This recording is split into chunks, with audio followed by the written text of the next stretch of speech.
అందరికీ నమస్కారం అండి. శ్రీ గురుభ్యో నమః, శ్రీ మాత్రే నమః. నా పేరు విశాల్ మోహన్, సర్టిఫైడ్ న్యూమరాలజిస్ట్, అనంతపూర్ అండి. ఈరోజు నేను డైరెక్ట్గా వీడియోలోకి వెళ్ళిపోతున్నాను. ఇక్కడ వచ్చేసి మేల్ ఆర్ ఫీమేల్, స్త్రీలైనా పురుషులైనా ఈ 9, 18, 27 తారీఖుల్లో పుట్టిన వారి క్యారెక్టరిస్టిక్స్ అండి. అంటే మనము ఇక్కడ వచ్చేసి మార్స్ ఫ్యామిలీ అంటాం, మార్స్ ఫ్యామిలీ. సో ఇక్కడ కుజుడు అండి, కుజుని ఫ్యామిలీ గురించి ఈరోజు చెప్పుకోబోతున్నాము.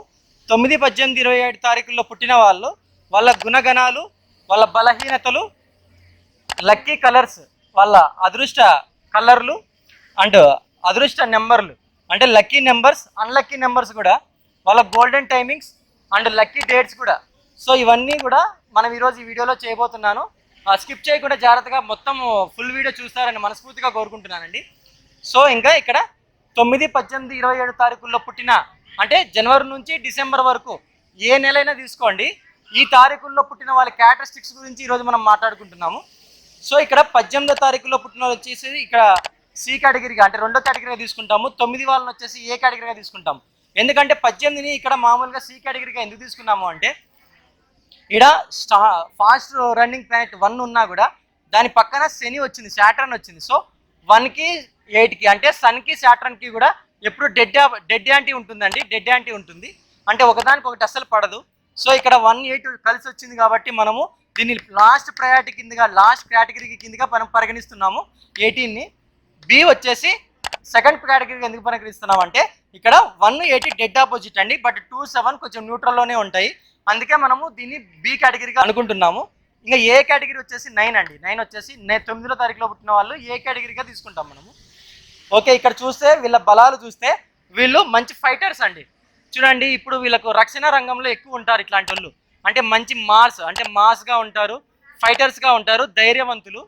సో వీళ్ళు ఎలా ఉంటారంటే, వీళ్ళ లక్షణాలన్నీ ఇవ్వండి. అంటే ఫైటర్స్గా ఉంటారు మంచిగా. అంటే ఏదైనా ఒక ప్రాబ్లం వస్తే ఆ ప్రాబ్లంని వదిలేసి పరిగెత్తరు వీళ్ళు, ధైర్యంగా నిలబడి ఎదురిస్తారు లేదా ముందుకు పోతారు. వాళ్ళనే ఫైటర్స్ అంటారండి. వీళ్ళకు ధైర్యం ఎక్కువ, కరేజ్గా కూడా ఉంటారు, ధైర్యంగా ఉంటారు, బ్రేవ్గా కూడా ఉంటారు. సో హ్యుమానిటేరియన్స్ అంటే చూడండి, ఎవరన్నా కానీ ఒక ప్రమాదం వచ్చినప్పుడు వెనక్కి పరిగెత్తకుండా ముందుకు నేనున్నానని చెప్పి ధైర్యంగా ఎదుర్కొని సాహసం చేసి కాపాడే వాళ్ళ లిస్టులో, అంటే ఫర్ ఎగ్జాంపుల్ చూడండి, ఎన్నో సునామీలు వచ్చినాయి, అప్పుడు ఎంతోమంది వాటర్లో చిక్కుకొని పోయి ఉంటారు. కానీ ఇలాంటి ధైర్యవంతులే, అంటే హ్యుమానిటేరియన్ పీపుల్స్ వీళ్ళేనండి. ఎవరైనా కానీ ధైర్యంగా ముందుకు దూకి వాటర్లో కూడా ఆ మునిగిపోయే వాళ్ళని కాపాడి, సో ఏదైనా కానీ ఒక ప్రమాదం సంభవించినప్పుడు కాపాడే దాంట్లో వీళ్ళు ఉంటారు. ఫర్ ఎగ్జాంపుల్ ఈ ఫైర్ ఇంజన్, అంటే ఫైర్ ఇంజన్స్ అంటాం మనం. ఏదైనా అగ్ని ప్రమాదం సంభవించినప్పుడు ఆ ఫైర్ ఇంజన్స్ అంటే వాటర్ది పోతుంది, ఫైర్ ఇంజిన్ పోయేసి ఆ అగ్ని మొత్తం ఆర్పేస్తుంది. సో అలాంటి ఫైర్ ఇంజన్ డిపార్ట్మెంట్స్లో కూడా వీళ్ళు ఉంటారు. దాన్నే యూనిఫామ్ డిపార్ట్మెంట్స్ అంటారు. ఫైర్ ఇంజన్స్ కానీ, ఐఏఎస్, ఐపీఎస్ కానీ, యూనిఫామ్ జాబ్స్ అంటే పోలీస్ కానీ, రక్షణ రంగాలు అంటే ఆర్మీ, నేవీ, ఇలాంటి రంగాల్లో కూడా ఎక్కువ ఈ 9 నెంబర్ ఫ్యామిలీకి సంబంధించిన వాళ్ళే ఉంటారండి. ఈ డేట్స్లో పుట్టిన వాళ్ళే ఈ రంగాలు, అంటే యూనిఫామ్ జాబ్స్ అంటారు, వీటిలో ఎక్కువ వీళ్ళు ఉంటారండి. సో ఇంకోటి వచ్చేసి వీళ్ళకి హ్యుమానిటేరియన్, వీళ్ళకి మంచి హ్యుమానిటేరియనిజం ఉంటుంది లోపల. అంటే మానవత్వం ఉంటుంది, కాపాడే గుణం ఉంటుంది ఏదైనా కూడా. ఇంటెలిజెన్స్గా కూడా ఉంటారు, చాలా జ్ఞానవంతులు వీళ్ళు, మంచి ఇంటెలిజెన్స్గా ఉంటారు. వీళ్ళు రీసెర్చ్ డిపార్ట్మెంట్లో ఉంటారు వీళ్ళు కూడా. ప్లస్ ఇంకోటి ఏంట్రా అంటే సైంటిఫిక్ డిపార్ట్మెంట్లో, అంటే సైంటిస్ట్ డిపార్ట్మెంట్లో కూడా ఉంటారు వీళ్ళు. సో ఇంకోటి రక్షణ రంగం అన్నాం మనం. అదే రక్షణ రంగం అంటే ప్రొటెక్షన్ రంగం.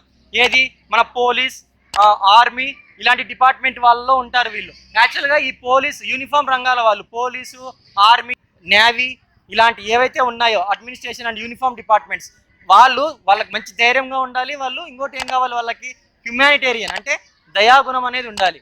Plus Brave and strong, courageous, ఇవన్నీ గుణాలు ఉండాలి. కాబట్టి వీళ్ళందరూ కూడా 9 నెంబర్లో ఉండేవాళ్ళు. 9 ఈ యూనిఫామ్ రక్షణ రంగాల వాళ్ళు ముఖ్యంగా ఈ 9 నెంబర్లో పేరు పెట్టుకున్నట్లయితే వెరీ వెరీ సక్సెస్ఫుల్ అండి. వీళ్ళు ముఖ్యంగా యూనిఫామ్ జాబ్స్ చేసేవాళ్ళు, పోలీసులు కావచ్చు, ఆర్మీ కావచ్చు, నేవీ కావచ్చు, ఇంకా ఏ ఇతర డిపార్ట్మెంట్ అయినా, అడ్మినిస్ట్రేటివ్, సిఇఓస్ అంటే ఒక యూనిఫామ్ డిపార్ట్మెంట్ వాళ్ళు, క్లర్క్స్ కావచ్చు, ఎవరైనా సరే ఒక యూనిఫామ్ డిపార్ట్మెంట్ రక్షణ రంగంలో ఉండేవాళ్ళు ముఖ్యంగా ఇటువంటి 9లో పేరు పెట్టుకున్నట్లయితే చాలా బాగా రాణిస్తారండి. ఇంకోటి వచ్చేసి వీళ్ళ బలహీనతలు, వీళ్ళు నాన్ రొమాంటిక్గా ఉంటారు. అంటే నాన్ రొమాంటిక్ పీపుల్స్ అని ఎవరినైతే అంటామంటే వీళ్ళనే అంటాము. సెకండ్ వచ్చేసి అన్ప్రిడిక్టబుల్, అంటే వీళ్ళు ఎప్పుడు అన్ప్రిడిక్టబుల్, అంటే వీళ్ళ మనసు ఎప్పుడు ఎలా ఉంటారో వీరికే తెలియదు. అంటే ఇప్పుడున్న ఏదైతే ఉందో ఆలోచన అనేది నెక్స్ట్ టైంకి మారిపోతుంది. అంటే ఒక స్థిరమైన డిసిషన్స్ తీసుకోలేరు వీళ్ళు. ఎప్పుడంటే ఎప్పుడు వీళ్ళ మనసు అనేది మారిపోతూ ఉంటుంది. దీన్నే అన్‌ప్రెడిక్టబుల్ పీపుల్స్, అంటే ఎప్పుడు ఏం చేస్తారో, ఎప్పుడు ఎలా ఉంటారో. ఫర్ ఎగ్జాంపుల్ వాళ్ళకి ఈ టైం నచ్చితే వీళ్ళు బాగుంటారనేకి లేదు, ఈ టైంలో వీళ్ళు బాగుండరనేకి లేదు. అన్‌ప్రెడిక్టబుల్‌గా ఉంటారు, అస్తవ్యస్తంగా ఉంటుంది వీళ్ళ మైండ్. ఎలాగైనా చేంజ్ అవుతారు వీళ్ళు. Dangerous persons. ఒకవేళ అంటే డేంజరస్ అంటే ఏదైనా ఒక గొడవ వచ్చింది, వీళ్ళు దేనికైనా చంపడానికైనా వెనక్కిపోరు. అంటే వీళ్ళ దగ్గర అంత ధైర్యం ఉంటుంది.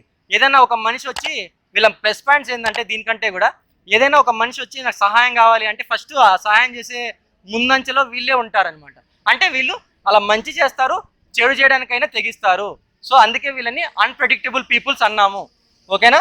ఫియరింగ్ పీపుల్స్ ఉంటారు, అంటే వీళ్ళు లోపల ధైర్యవంతులే కానీ బయటికి మాత్రం భయపడుతూ నటిస్తారనమాట, భయపడుతూ కనపడతారు. సో ఈ ఫియరింగ్ పీపుల్స్ అంటారు. అంటే చిన్న చిన్న దానిలో కూడా భయపడినట్లుగా ఉంటారు కానీ లోపల చాలా ధైర్యవంతులు. సో వీళ్ళ ట్యాగ్ వచ్చి, ఇవన్నీ వీళ్ళ బలహీనతలు అండి.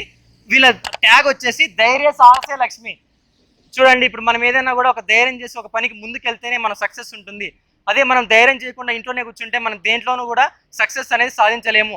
అందుకే పెద్దోళ్ళు అన్నారు, ధైర్యే సాహసే లక్ష్మి.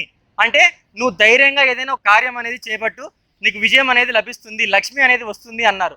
సో ధైర్య సాహసి లక్ష్మి అనేది వీళ్ళ ట్యాగ్ అండి. ఓకేనా? ఇంకోటి వచ్చేసి లక్కీ కలర్స్. లక్కీ కలర్స్ వచ్చేసి వీళ్ళకి అదృష్ట కలర్లు ఏంటంటే, రెడ్ కలర్ని వీళ్ళు ఎంత బాగా అయితే, వీళ్ళు రెడ్ ఫ్యామిలీ అండి. వీళ్ళు రెడ్ని ఎంత బాగా లక్కీ కలర్గా యూజ్ చేసుకుంటే అంత పైకి రాణిస్తారు. ఓకే, లక్కీ నెంబర్స్ వచ్చేసి 153 అండి.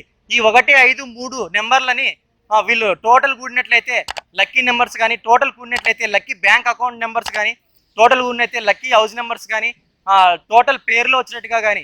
అంటే యూనిఫామ్ జాబ్స్ వాళ్ళు మాత్రమే 9లో పెట్టుకోవాలి. మిగతా వేరే డిపార్ట్మెంట్లో 9లో పుట్టి 9, 17, 9, 18, 27 తారీఖుల్లో పుట్టిన వాళ్ళు, 9, 18, 27 తారీఖులో పుట్టిన వాళ్ళు ఈ రంగంలో అంటే ఈ 153ని ఇలాగ ఉపయోగించుకోవాలి. ఓన్లీ యూనిఫామ్ జాబ్స్ వాళ్ళు మాత్రమే 9లో కరెక్షన్ చేయించుకోవాలి. మిగతా ఏ ప్రొఫెషన్ వాళ్ళైనా కూడా 153లో నేమ్ కరెక్షన్ చేయించుకుంటే చాలా మంచిదండి. లక్కీ నెంబర్స్ కూడా ఇలాగ తీసుకుంటే 153 కానీ, అదే ఒకవేళ పోలీస్ రంగాల వాళ్ళు కూడా ఈ 153లో లక్కీ అకౌంట్ నెంబర్స్ కావచ్చు, లక్కీ బ్యాంక్ అకౌంట్ నెంబర్స్ కావచ్చు, లక్కీ హౌస్ నెంబర్స్ కావచ్చు, లక్కీ వెహికల్ నెంబర్స్ కావచ్చు, ఇలాగా తీసుకుంటే వెరీ వెరీ సక్సెస్ఫుల్ అండి. సో అన్లక్కీ నెంబర్స్ వచ్చేసి 4, 2 అండి. వీళ్ళు ఎప్పుడూ కూడా 4, 2 డేట్ ఆఫ్ బర్త్లో పుట్టిన వాళ్ళని పెళ్లి చేసుకోకూడదు, బిజినెస్ పార్ట్నర్షిప్గా కూడా చేసుకోకూడదు. సో 4, 2 వాళ్ళకి వీళ్ళు ఎంత 4వ తారీఖు 2వ తారీఖులో పుట్టిన వాళ్ళకి ఈ అన్లక్కీ నెంబర్స్ అంటారు. ప్లస్ వీళ్ళతో ఎంత దూరంగా ఉంటే అంత మంచిదండి. సో గోల్డెన్ టైమింగ్స్ అండి. మీరు ఎప్పుడైనా కానీ ఈ గోల్డెన్ టైమింగ్స్ మీరు ఏ శుభకార్యాలు అయినా యూజ్ చేసుకోవచ్చు. ఎలాగంటే ఈ గోల్డెన్ టైమింగ్స్ 6 గంటల 3 నిమిషాలకి మీరు ఇంటి నుంచి బయటికి పోతే సక్సెస్ఫుల్ అండి. ఏదైనా ఒక కార్యక్రమం అనుకున్నారు, పొద్దున్నే 6 గంటలకు మీరు బయలుదేరాలి అని మీరు మనసులో అనుకున్నారనమాట. సో మార్నింగ్ 6 గంటల 3 నిమిషాలకి మీరు రెడీ అయిపోయి కరెక్ట్గా 6 గంటల 3 నిమిషాలకి బయటకు అడుగు పెట్టిపోతే విజయం వస్తుందండి, ఖచ్చితంగా సక్సెస్ఫుల్. 7 గంటల 22 నిమిషాలకి మీరు ఏదైనా 7 గంటలకు పోదాం అనుకున్నారు బయటికి ఒక కార్యక్రమానికి, మంచి కార్యక్రమానికి. సో 7 గంటల 2 నిమిషాలకి బయటికి పోతే చాలా మంచిదండి. మీరు 8 గంటలకు బయటికి పోదాం అనుకున్నారు ఇంట్లో నుంచి, 8 గంటల 1 నిమిషాలకి మీరు బయటికి పోతే చాలా బాగా కలిసి వస్తుందండి. 9 గంటలకు పోదాం అనుకున్నారు, సో మీరు బిఫోర్ రెడీ అయిపోయి 9 గంటల బయటికి వెళ్తే చాలా బాగా సక్సెస్గా రాణిస్తారండి. మీరు 10 గంటలకు ఏదైనా కానీ టైం బయటికి వెళ్దాం అనుకున్నారు కార్యక్రమానికి, 10 గంటల 17 నిమిషాలకి మీరు బయటికి అడుగుపెట్టి బయలుదేరినట్లయితే అన్ని కార్యాల్లోనూ విజయం. చాలా చాలా థ్యాంక్ యూ అండి నన్ను ఆదరిస్తున్నందుకు. థ్యాంక్ యూ, నమస్తే.